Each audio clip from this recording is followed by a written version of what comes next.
everyone, welcome to the May vlog of 2025, and you join me in my little studio which is adorned with everything but chipmunk stuff, which is odd. Maybe I'll show you where the chipmunk stuff is later in the vlog.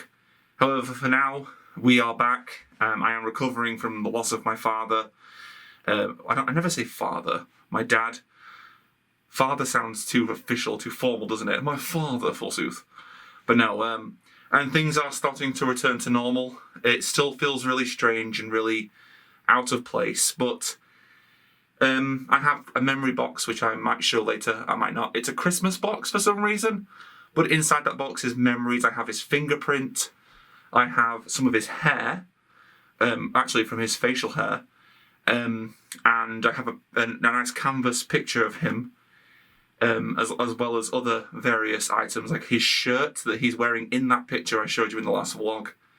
And I also have that tie he was wearing in that vlog as well. So I have some of his clothes, which are going to go into the memory box as well. I might actually use the shirt in formal events, but yeah, just going. I basically have a few of his stuff to remember him by. I can show my daughter as time goes on, and you guys will likely see it because this vlog is going to go on regardless of its view count, which is very low, but still. There is one other thing here that I got this. This is probably available in store somewhere, but this was my dad's. This is his Old Spice treasure chest, which actually contains some of his unused Old Spice stuff, that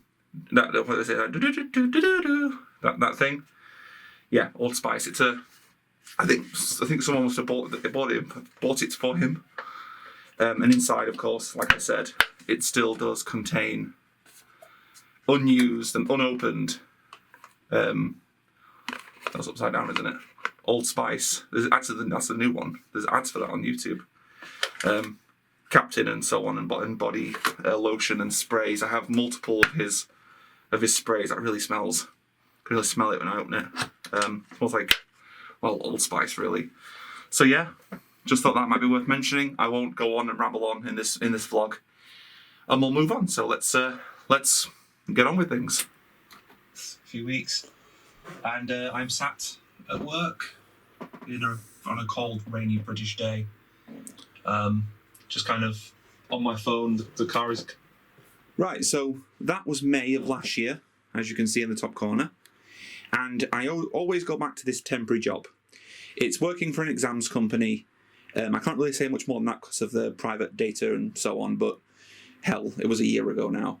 But I always go back every year. For the past 8 years, I've been going back to that place. And for some reason, this time they just haven't called me, which is unusual because they always give me that returnee call saying, oh, do you want to come back? And I say, yes, okay, that's fine. We'll set up a new contract and I'll start in May, which is usually now. I'll usually start now. And I'm always really good at it and I always have a high output and so on. It's very complicated. Well, it's not a complicated job. It's very simple. But they just haven't called me back. So I decided to call them and no response. Well, no, sorry. I did get a response. And they said that, okay, we're going to put you down on a list and we'll give you a call. I did that twice and still no call. But that isn't to say I'm not working at all. It's just I generally go back to that job as part of my stuff that I do every year. So not that you were just looking at Daleks, but we are back at that point in the vlog that we do every month here in this vlog. We are working on the Hachette Partworks half-scale Dalek. And this is how far we got last month, because we do this monthly, obviously, like the vlog. And we got to this, and we did all of the internal wiring of the head there. So we're going to now work on the next 4 steps. Right, because I actually am a subscriber to this series and not just buying them week by week, I actually do receive the free gifts. And this week, or this month even, we do actually get a free gift. And it's this. This is actually a toolkit. And we're going to take a quick look at this. Obviously, it's in a nice cellophane bag that hasn't been tampered with. Although I had a lot of problems with this delivery because the Royal Mail decided to just lightly knock on my door and not deliver it because obviously they're delivered through that service. But, you know, no negativeness towards them. We're just going to open this up here. Try and open it up on camera, I guess. Well, I would. It's supposed to be simple. There we go. It is simple. Okay. Very, very nice. I'm loving the branding on it. Bit of a fluff there or something like it. Loving the branding. Just Dalek. Simple, like, fold up, you know, nice, good quality foldable toolkit case there, which we'll just have a quick look inside. Unzips at the top. And hey, voila, we have lots of little pieces that we're going to need going forward to build the Dalek. We have a pair of like very interesting pliers there, or needle nose clippers, or whatever it is. There, I'm sure it'll let us know as we go on. Some very high quality screwdrivers. Ooh, looks like we have blades there. Be careful with those. I think they might have fallen out of this pack here in the corner. Maybe. Well, they were very, very, very, very sharp. I could feel them pricking my skin. Some more pliers. And whatever this thing is here, looks like the tweezers. That's fascinating. The blades have fallen out. Yeah, I think the blades were supposed to be in there, and they've fallen out. Very, very, very, very, very sharp. But yeah, we're going to make sure we don't lose those. Just going to close that up, and we'll get on with the first issue.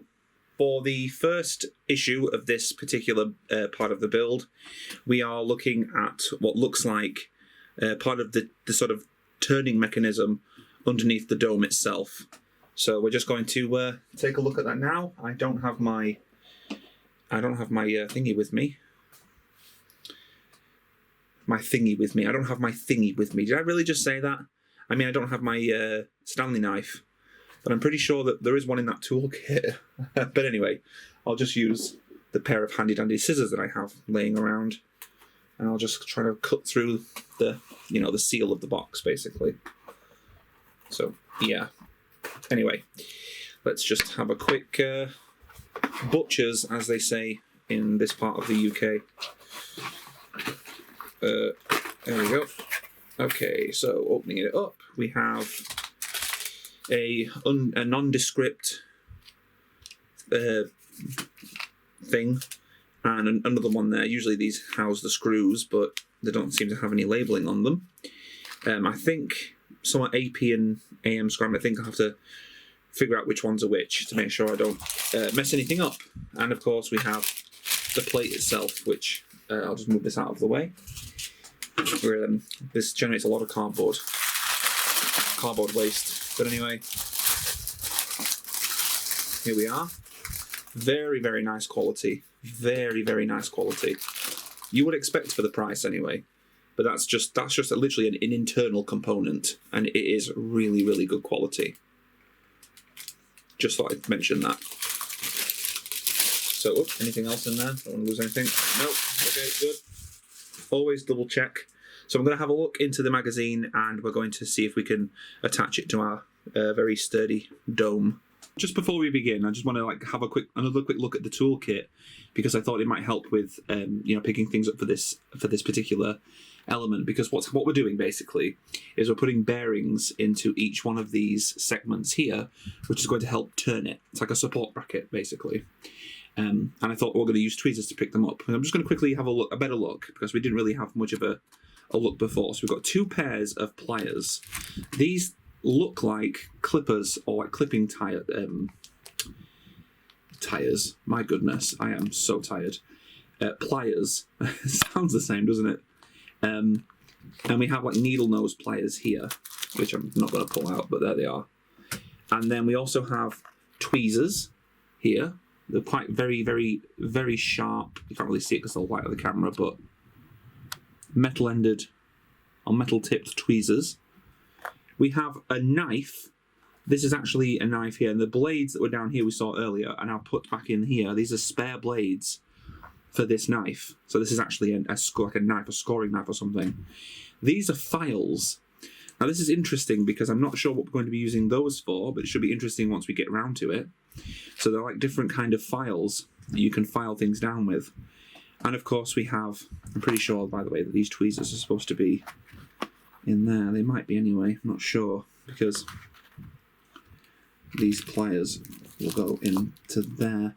But anyway, and of course we've got 2 lots of screwdrivers as well. I think one of them is a flat end and one of them is a crosshead.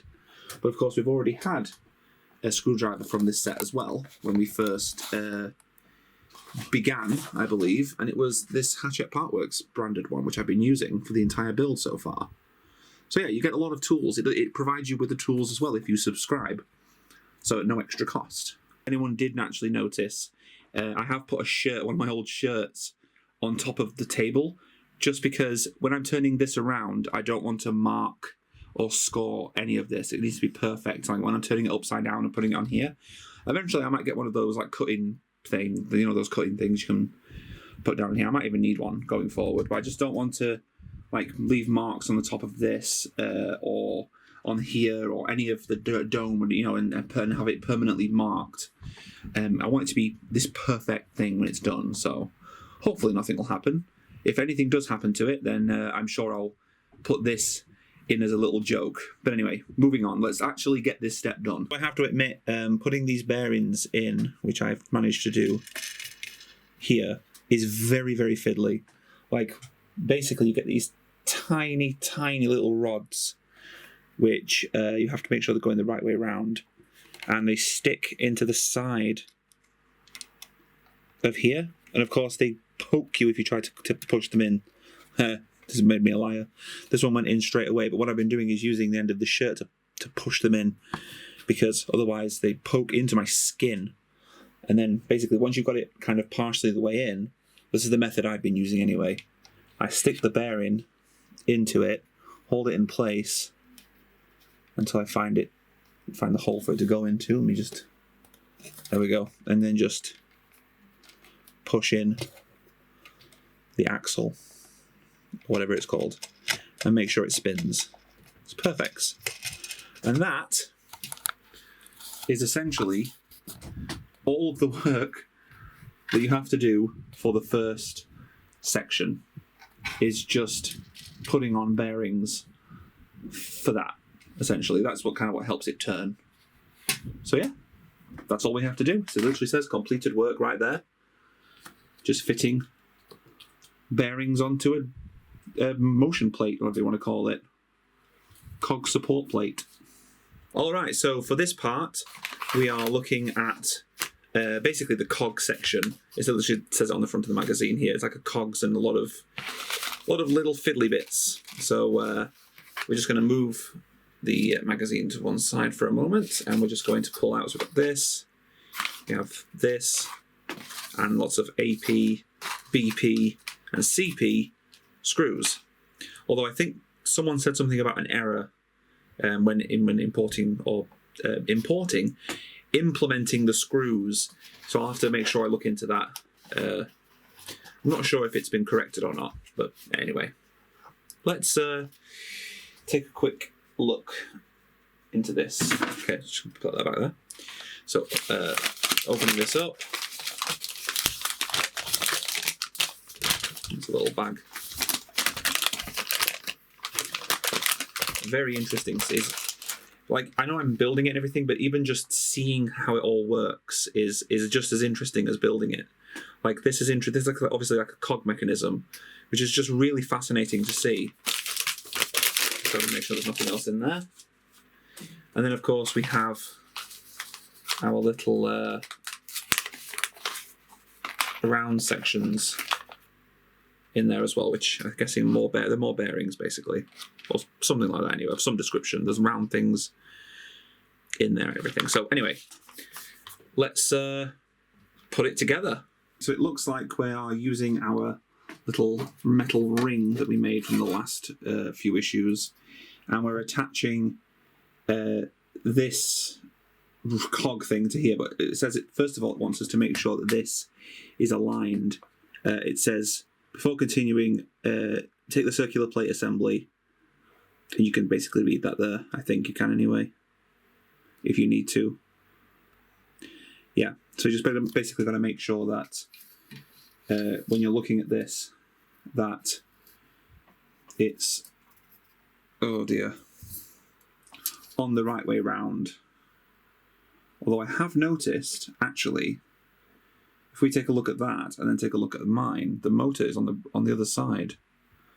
I wonder if we've put it on the right way round. If not, I can fix it. We've attached these little sections to the metal ring here. We have to be very careful not to damage the solder point on this wire. Very, very, very careful with that, because I've seen some horror stories. But now what we're doing is we have to take this piece here and attach that to that, I'd imagine. It says right here, of course. And I actually think that this is the error that I was talking about earlier. As it says AP there, for an AP screw to go here. But in the description it says CP flange screws. So which one is it? I'd imagine it's the flange screws, because as you can see, they are bigger on there. And we don't have any more AP screws either. So it must be the CP screw. It must be a CP screw. So it's not an AP screw, it's a CP screw, because they only come with enough to fix for this. So yeah, that's the error right there. So essentially we're just fixing this on. I actually had quite a bit of a challenge getting this ring on, because you really have to force it on and screw it down, make it until it has a really unsatisfying click, like a massive, destroying it kind of noise click. But no, it has gone on eventually. The screws are on tight, and hang on a minute. No, it's just the washer around it. It is tight. I might hit that. Whatever. But they're on pretty good, and it is level. Because I tried to get it on before, it wasn't level, like part of it was raised. And because it's a cog, you don't want it to be raised, because it might burn out the motor and destroy it. So it is nice and firmly into place. Just thought I'd document that we had a bit of trouble getting this section on. I managed to connect the two bits together, and I've placed it inside the dome. The dome is upside down. And now I'm just connecting all of those 9 screws that go along the inside of the dome to connect the mechanism inside of it. So it's getting more complicated. It's also very heavy now.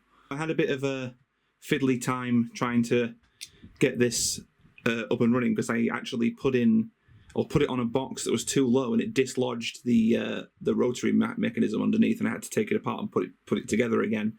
Luckily, all it did is just unbed itself from the teeth of the joint. Whatever.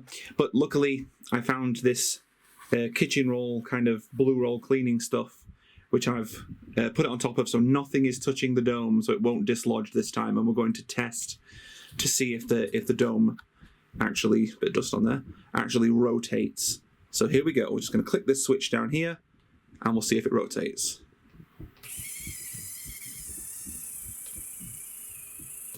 Brilliant.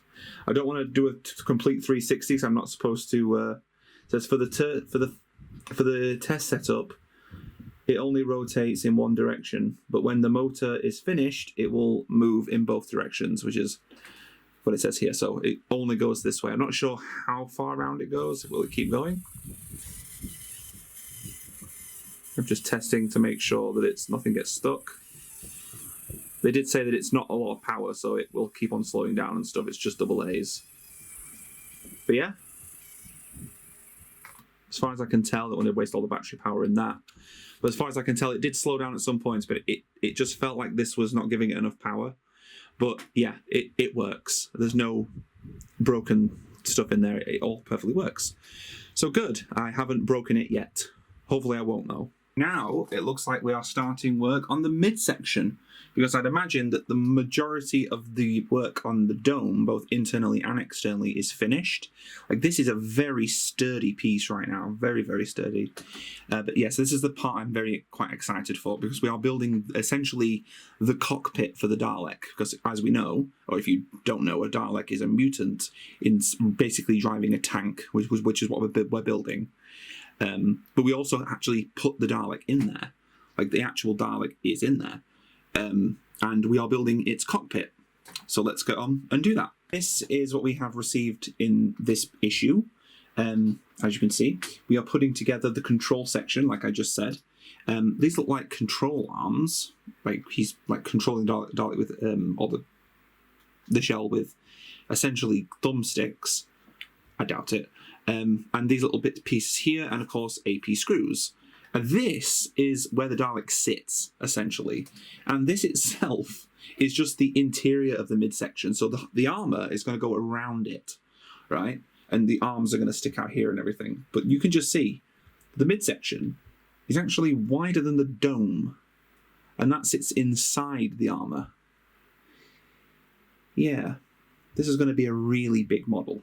I might be wrong about the thumbsticks thing because they're facing outwards. Like this is the Dalek sits here, and this is actually facing outwards. So this is, I think this actually supports for the screen. And this is a backrest. So essentially you're just kind of putting the supports on here, these are called columns, and fitting them to the base of the seat, essentially. And that's it. That's all you do for this part. There are a few like this. Obviously that was monumental what we did there. But then obviously now we've gone to a simpler part, and that's it. But yeah, we're going to move on to the next section now anyway. This is the final part for this vlog, part 18. And we are kind of putting together obviously a bit more of the cockpit. But I never noticed, like, this is obviously the screen the Dalek looks at. The quality of it is incredible. Like, I just expected it to be like a sticker that we put on there, and that's it. Just a sticker. But no, that's actually a solid piece that's obviously going to fit on there. I wonder if it's got like a protective film over it. I'm not actually sure. It looks a little matte. I'm guessing it might be shinier once you take it off, but that's really, really good. I'm actually very, very surprised not too surprised about the quality of that. That's really, really nice. Very nice, sturdy pieces. So I'm not going to bore you with the tedious construction. Well, it's not tedious. It's fun. It's fun for me. I'm going to skip to when it's done. So here we go. And hey, voila. We have finished part of the cockpit. It is basically the bare bones of it at the moment, but I really like the screen. It did have a protective film over it. I have taken it off. It says that you can keep it on to protect it during the rest of the build, but obviously I'm just super, super careful anyway. There's already dust landing on it, which is very annoying. But we have the little Dalek's chair, its screen, sort of the supports for the screen and everything. It's a bit... No, it's not. I thought it was a bit creaky, but it's not. It's okay. Yeah, pretty nice. I really like the way that shines. The camera does not do it justice. There we go. As you can see, it reflects. It's very, very high quality, very, very high res picture. If you were to see it in person, anyway. And yeah, so we have part of the interior of the Dalek built. We've come quite a long way, but we have so far to go. But that's it for the Dalek in this vlog, and we'll continue it next time. Okay, so I changed the batteries in my test box because for some reason they were just not working properly. Maybe they went flat or something. And here it is now.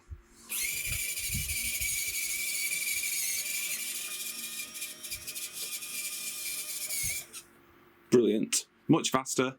The resonance of the actual system underneath is much higher this time as well. It is sitting still on the kitchen roll, which is unraveling. But yeah, I'm very happy with that. Everything seems to be in place. Nothing's too tight or anything. You can hear it rolling a little bit because it's unsecure. But yeah, pretty happy with that. So now we can finally move on. Some people have been curious about the Talking Jeanette and Talking Eleanor Just Play plushies, and wondered about, like, what do they say? What's their speech? We don't have Brittany. I don't know anyone who has Brittany. I know that there is another collector out there that has the smaller versions of these. There's like literally one of a kind, one small one and one big one. And we have the big ones, they have the small ones. Or at least of Brittany and Eleanor. I'm not sure about Jeanette, because in the picture I've seen, it looks like a TY dressed up. Because Jeanette has hair all around her head like this. And the one in the picture I've seen does not have hair like that. But anyway, as for their speech, what do they say? This is what Jeanette says.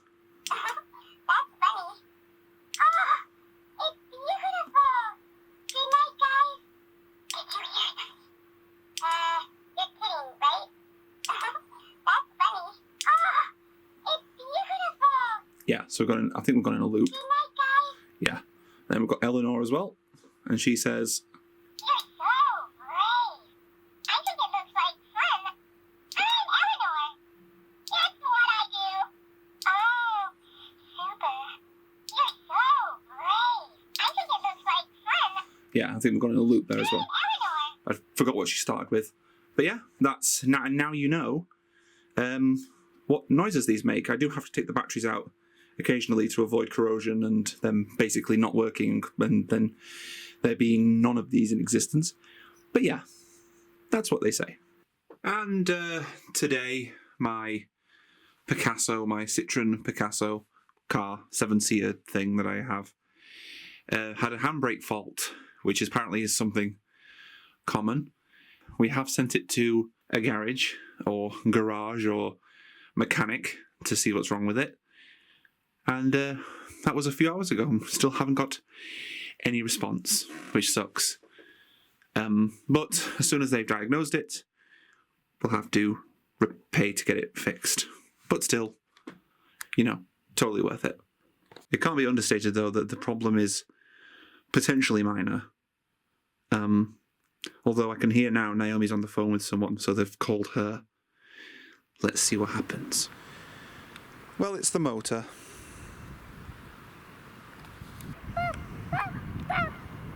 World's smallest park, that's like literally all there is. Like that, and that, and that. There's like things you climb on. Maybe that thing there is as well. It's interesting. They call it a pocket park. Never heard of it. But it's cool. Yep, a motor. So basically, that car has an electric handbrake. Well, both my cars do. And essentially, the motor within the electric handbrake, it's like a box like this. So this is under the car, has just gone, malfunctioned. It's not physically broken or anything. It's just burnt out or something. I'm not sure. And so that needs replacing. However, the manufacturer that they get their parts from, the garage I sent it to, and I always go to that garage because they specialise in my type of car, and essentially they can't order the part because their manufacturer doesn't make them anymore, and to order them from a different manufacturer it's going to cost me a lot of money, like 900 UK pounds, which is almost just over £1,500 in US money if you're from there. So yeah, clearly that's not an option to get new. That's a brand new one. So what we've done is we have ordered a replacement part. It's going to take about a week or so to get here, and then the garage is going to fit it for us for a nominal fee. It's much, much smaller than that anyway. Can't remember off the top of my head, but it's cheaper to do it this way, to buy the part ourselves and pay them to fit it. Right, so this is the part that was damaged on my car. This isn't actually the part that was damaged. This is the new part, which we are now going to get a garage to install. And as you can see, it's just the parking brake motor. There's a little bit of gunk there, but I guess it's just kind of oil or something on it. But otherwise, it's pretty clean, you know? So yeah, looks like it went very heavy, by the way. There's some serial numbers on the back and everything, which I can't show, but yeah. This is essentially just what needs to be installed. It goes under the seat, under the passenger seat. Or if you have a left-hand drive, it goes under your seat. So we went to go and see the live-action adaptation of Lilo and Stitch. And overall, it was okay. I mean, it wasn't bad in any way, really. It was definitely a little bit different in story beats and, you know, just kind of the way that they characterize some of the characters and the way they present the story. A little bit different, but ultimately it was kind of more of the same, really, with Lilo and Stitch. Though it does have to be said that the Stitch in the movie kind of looks more like this puppet than it does of the cartoon Stitch that it's based on, you know? Well, it's based on the drawings of the original creator, actually, but you know what I mean? Like, there is no eyebrows or anything on it like that, and it looks more fluffy and furry like it does here. It's interesting how they did that. I wonder if they did it on purpose. Well, my car has finally gone into repair, or in for repair, whatever.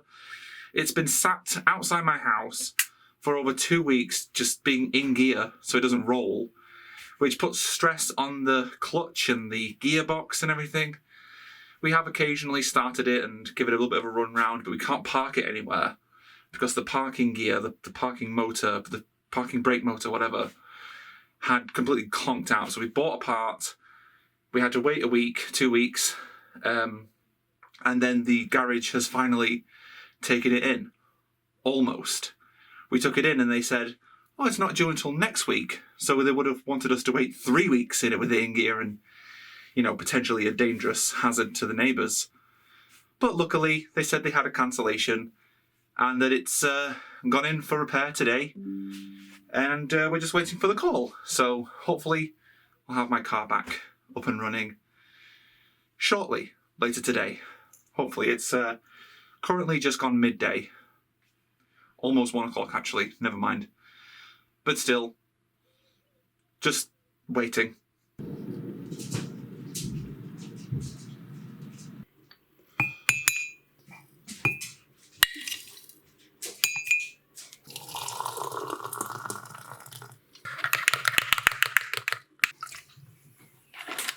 And so, the Monkcast, as you can see, which should not be encoded as Monkcast Special, is back up and running. We've had a little bit of a delay with so many different things, like my car going in for repair and just loads of things distracting me.